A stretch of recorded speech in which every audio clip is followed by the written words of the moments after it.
Michael Hernandez here of MLH Media, and we are here today to talk to one of, the top prospect in the light heavyweight division across North America, Mr. Shealor Ladd.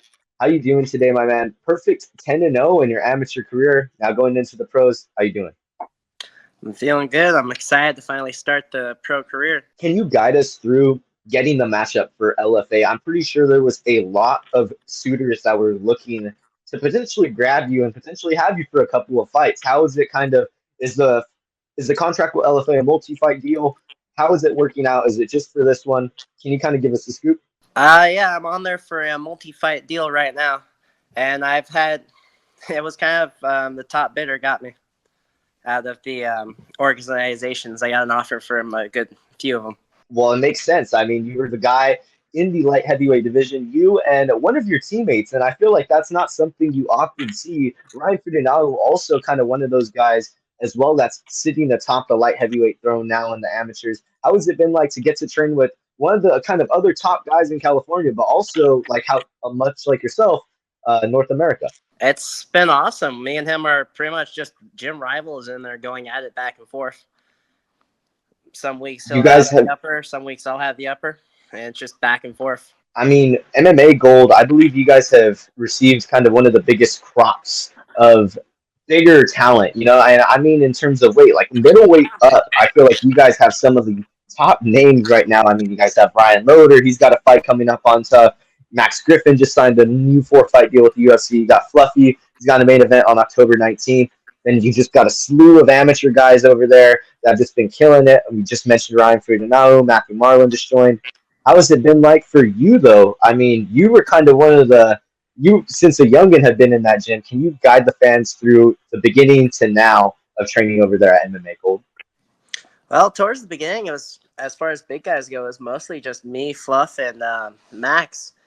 And I was obviously just a little kid when I first started getting the crud beat out of me. But and we've just slowly built up our big boys rooms, and it's been iron sharpening iron. And now I'm adult getting the crap beat out of me by them. It must be pretty cool for you as well to kind of see the development of those guys and to see their game go to the UFC. How has it been like to kind of be in that backseat? And like how you said, you were a little kid getting the crap beaten out of you some days. How has it been now to get to see Fluffy get to obviously just one of the top spots in the middleweight division, and then also, Max Griffin, been a household name in the UFC for quite some time. How has it been to really just be underneath their wing as well? It's been amazing. They've been helping me so much with everything going forward and just sharpening all my skills. And it's been amazing seeing them progress through the ranks, like how they're going to. And for you, I mean, you guys have probably some of the best, like I was talking about Autumn Norton when I had her on. Some of the best gym camaraderie goes on over there in the Granite Bay, California location. I mean, can you go through that? What do you think exactly brings that MMA Gold team together and just makes you guys work so well and together in unison? Because if I feel like how I said, just it's like as soon as you go in there, you feel like it's a comedy store, but then you guys are just 5 minutes later beating the crap out of each other. It's like we're all siblings, essentially, like just going through it. It's like we're all really close with each other, and then, we all fight and just work out shit like that. And it's very much like a family relationship. It definitely seems like a family affair over there. Speaking about some family ties, Aspen Ladd most recently gained the win over there in Paris. You got to join her over there. Was that kind of has been your favorite travel destination so far? Or, I know you got to travel around a little bit, but Paris has got to be a pretty cool location. How was it going over there for Bellator? Easily, Paris was the best travel trip I've had so far. It was beautiful, and being able to get inside, we found one of the oldest places in Paris was actually a Roman Colosseum. That was just like a mile from where we were staying. Oh, dang. And you guys went to go visit, I'm guessing, right? Oh, yeah. To be able to be inside a Coliseum shadowboxing, it's a different type of experience. It must have motivated Aspen. I mean, obviously, she showed out in that win. What do you think is kind of next for her right now? And she spoke a little bit on it before in some previous interviews with being in the Bellator space, you know, and the PFL playoff situation. What do you think is next possibly for Miss Aspen Ladd? And what do you think fans can be expecting of her? Because that, if anything's showing from that last matchup, I mean, she's got a very, very, very bright future. Yeah, she's working on getting another fight here soon. Nothing's confirmed yet, but as soon as she can, she's gonna be in the ring again. Is there any chance that we would ever get to see you possibly over there in that PFL and Bellator system? I mean, it's a pretty cool system with the PFL and the playoffs and everything the way that goes. I think you possibly have that potential to do pretty well for yourself over there, especially with your style. Has that kind of been a discussion with Jim West and the guys to possibly maybe take that catapult over there and just really go over to the PFL, or is it UFC? Um, the PFL and Bellator, that's always going to be an option there. Like, it's one of the biggest things around. I'd probably like the UFC for my main route, but it's whatever really happens. Speaking about another teammate of yours getting to that UFC route, Ryan Loder, the Ultimate Fighter finale going up against Robert Valentine, officially kind of got announced yesterday, August 24th. He's going to be taking him on over there, UFC Apex. What are your thoughts about that matchup? I mean, Ryan Loder's been also someone that you've gotten to train with, someone heavy wrestling pedigree. What are your thoughts about that matchup and your teammate possibly getting the spot in the UFC? It's a great matchup. I'm happy for him, and he will be getting that spot. The man deserves it. You probably have, if not the most interesting walkout song, the best walkout in all of MMA. That Vikings theme song. I mean, it goes like kind of guide the fans through how exactly that choice was made. Are you just a huge fan of the show? Did you hear about the song before the show? Huge fan of the Vikings show, but I've always been like obsessed with everything that kind of Viking related. So my walkout songs, the meld of the Viking anthem and the walk, or not the walkout, but the intro to the Vikings, and it just kind of resonates as that chanting war drums like you're going into battle. It's helps get me amped every time. Are you still working on that? Are you still working on that mill over there in the backyard? I know last time you were speaking, you said you got to start working on some tools over there. You got to start sharpening some real iron over there in the backyard of the Ladd household. How has that been going? It's going good. I currently have I'm actually in the process of making a longsword right now, Viking themed. Gonna be getting some Instagram updates of that. I mean, I want to see it personally. I think how long is it going to be? What are the dimensions on this bad boy? I think it's roughly 3.5 to 4 feet right now. It's been a while since I actually measured it. That's insane. it The and size of a child. Yeah, and as I work on it continuously, like the dimensions change pretty often when I'm taking it to the anvil. So we'll see what it Wow. eventually leads up to. I'll have everything on my Instagram. A man of many talents, a guy that, I mean, you are not too fresh off of graduating high school just a couple of years ago, now going into a professional MMA career. How do you feel about this matchup with Natan Borovitskiy over there, LFA 192, Kaiser Permanente Arena in Santa Cruz?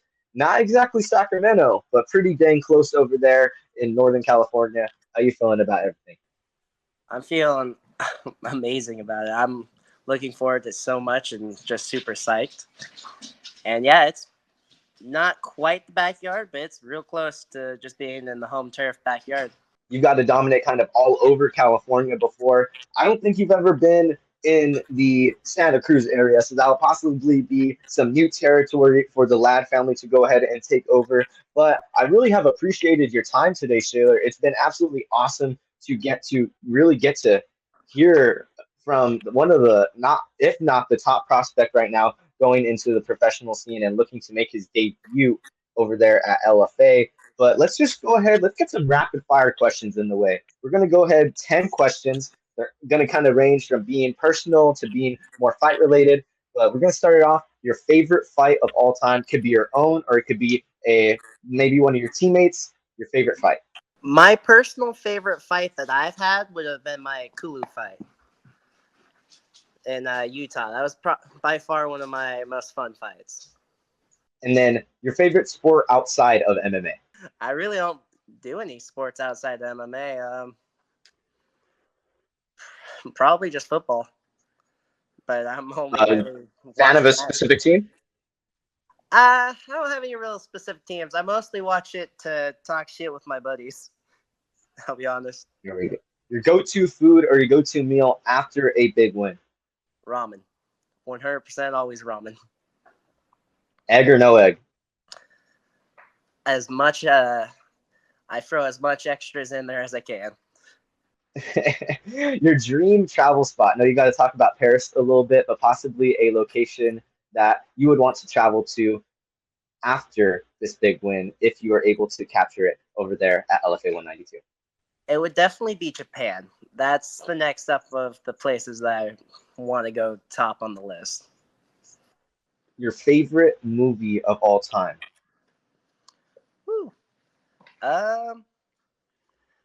Probably the most recent Deadpool movie, the Deadpool versus Wolverine. It's the most. It's. I think I've seen a stat. Highest grossing R-rated movie of all time. So definitely a pretty high contender. I think that'll be going down in a lot of people's favorite movies for a good amount of time. Biggest pet peeve that you have? I don't really have too many pet peeves. I'm trying to think of anything. A true gentle giant you are, my man. Nothing annoys Shealor. You know, somebody cuts you off on the freeway, you're like, oh man, oh yeah, nothing like that. You know, somebody chewing their gum a little bit more loudly than they should. No pet peeves at all. I mean, driving slow in the fast lane, but that probably annoys everyone. I think that's just the California staple right there, my man. Yeah. Your favorite guilty pleasure? Guilty pleasure? Desserts. I love my sweets. What sweets are you going to? I mean, cookies. You got ice cream. You got all kinds of different things. I mean, especially over there in the Sacramento area. What's your go-to? If it's right after a fight, I'll be partaking in a little bit of everything. But some of my go-tos are obviously crumble cookie and stuff like that. But probably by far the top would be red velvet. I was gonna say, I bet you like cannot wait until you get to fight at a casino again, because then you just go hit those 24-hour buffets that they always got over there, go hit the dessert bar and just go absolutely ham, you know? But how about the last book you read? The last book I read was the Wings of Fire series. Wings of Fire. I've never actually heard of that. Did you want to give it kind of a little bit of a synopsis, maybe? How many books was it? Currently they're just 2 books. I was reading them as they were coming out, and the next one I believe is gonna be coming out next year. But basically, magic fantasy world. Girl is going to essentially train to be like a dragon rider, and it kind of progresses to an adventurous story from there.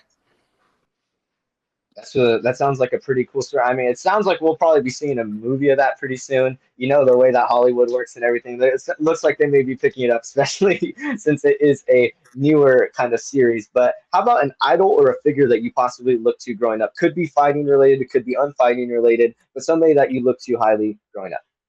Growing up, it would have been my sister Aspen. She's always been in the limelight and fighting and winning since I've been like 8. So it's always been that big star I've been looking up to. What's been the best advice you have received so far in your young MMA career?